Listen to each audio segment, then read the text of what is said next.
I'm not going to get old gracefully. I'm going to and my favorite poem about getting old and going down hard is Dylan Thomas. Is Rage Against the Dying of the Light.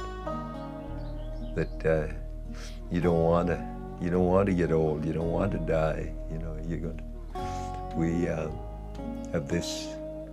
I'm not the kind that'll take ayahuasca and try and experience a death experience and the euphoria of dying. And I hope I have that when I die, but I'm not going to bring it on.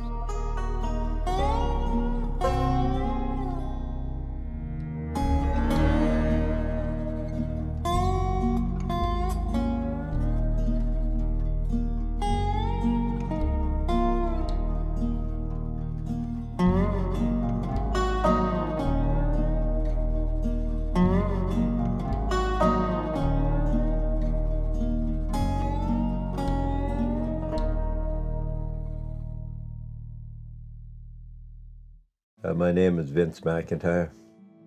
I'm a farmer and I do woodworking, various.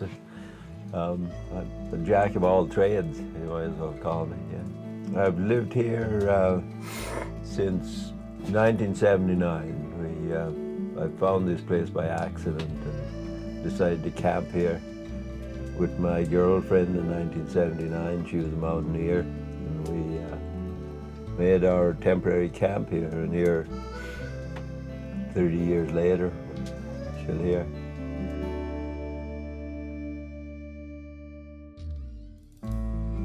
When Amber was, my daughter was 2.5 years old, I'd brought her up here because my girlfriend at the time, we were, both of us were homeless, eh?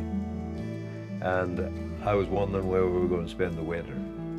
And there was an old man in Johnson's Landing. He wanted me to get him some poles for his chicken house to build, and he knew there was nice straight cedar poles up here. So I take Amber up here and we get some poles, but in the process Amber forgets her red shoes, eh?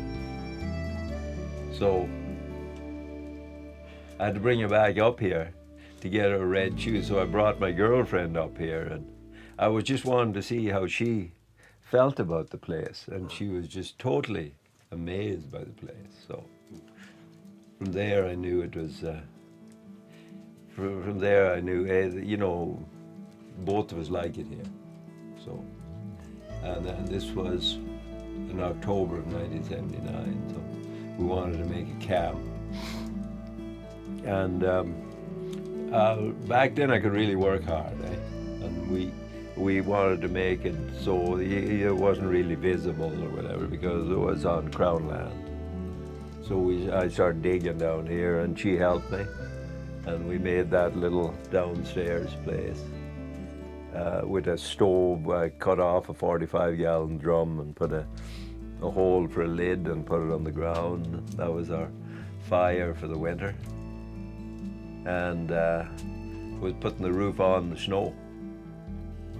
And that's how we started here. Yeah. And then the next spring, we were wondering if it wasn't too cold to grow a garden up here, so we planted. And she was a gardener, and she loved the whole horticulture thing. She's a beautiful gardener, flowers. She knew all the Latin names of every plant in the forest out here. Yeah.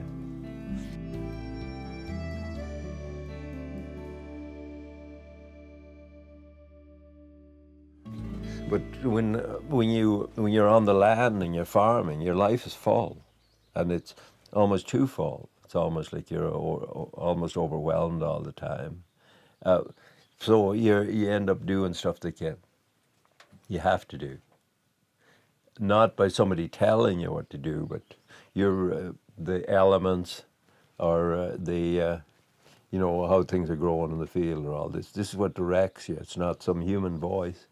Some power tripper in your life that you call the boss, eh?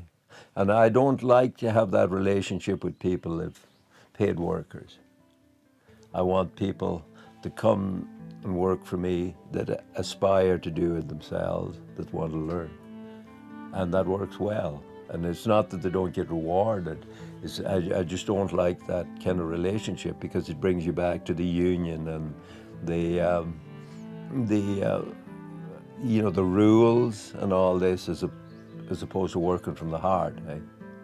And if people that come to work for me are not working for the heart, they're in the wrong place, because the reward of going out there crawling rows in July is hard work.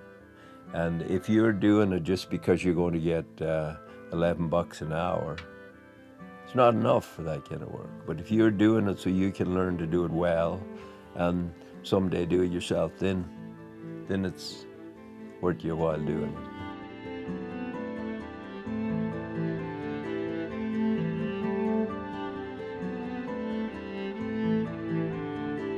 If I take a day off, that's probably the worst thing for me, because then I get to think. I do too much of it already, you know. And the ideas I have and everything in the process of working are positive, but when I start sitting, then pretty soon, you know, after about 2 days, I'm just waiting for the sky to fall. You know what I mean? Because you think of, when you get into the negative aspects of, you know, the saying that the sky gets further away all the time, you know, if you think too much about stuff. You know? And so like for me, action is a difficult thing, but it's also really necessary, that you have ideas and then you have to manifest them. And that's what disappoints me most about people, is the people that have these huge amount of ideas on why don't you do it this way, but they don't do it. But they can think you've a better way that you could do it. And it seems to be a modern disease, that ideas thing, you know. But you can't possibly, like, you only need a few good ideas in your life. And if you can manifest them, you're fortunate. And for the, you know, coming to farming for me, it limited what I could do. It showed me my limits, and I said, well, you know, I have to I can't go for, you know, a week in the mountains anymore. I got to, this is what I have to do. This is my life. So you kind of have to accept that. And you have to accept the fact that you have to go and look after your cattle and horses if you have animals. It's, care, and same with your plants. So you have that. That's what's telling you what to do, not somebody. You know? So that's what I mean about power. You have the choice. And it's still do or die. And when it becomes into the do or die realm, you have to do it. It isn't like, oh, I won't do it. I'll just, you know, go to the food bank, get my old age pension, and they'll call. I could get I'm an old age pensioner. I get $800 a month, you know, which doesn't hardly buy the fuel for me. But if I stayed here and read and maybe write my memoirs, which I'll never do, but think about stuff. And maybe, I'll get up in the morning, maybe I'll do this or maybe I'll do that.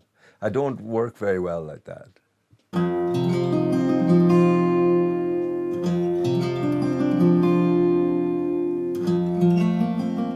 To me, the biggest tragedy is that there's people today that they don't know why they're alive. They don't know why they're on this earth. Is it to play computer games, or what? Is it for kids to get really good at mountain bike riding or something like that that's unnecessary, that they don't have responsibility? I think that's the biggest human tragedy myself, because it leaves people helpless. Reading this old, these old translations of Gaelic or Irish out of Gaelic stories of Ireland by a guy named Douglas Hyde, and he wrote down stuff literally, exactly how to translate, even though it didn't make sense. But one thing in there was these guys were talking, and a sentence or phrase in there was "living alive." And then I thought about that for a while, and I says, yeah, if you're totally going and in the zone of a warrior mode or whatever, you're living alive. That yeah, that you're not just existing, as opposed to just being,